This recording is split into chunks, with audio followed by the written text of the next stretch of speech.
Hello YouTube, today is Jigsaw's video. This one is performance and it's a pendulum jigsaw, and we're gonna show you how to change the blade.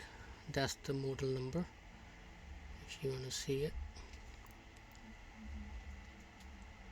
It's NLE550JS. Right, okay, how to change the blade. So it takes this T-shape blade, yeah, and on the front you will see this lever, so you push it to the back and insert the blade in here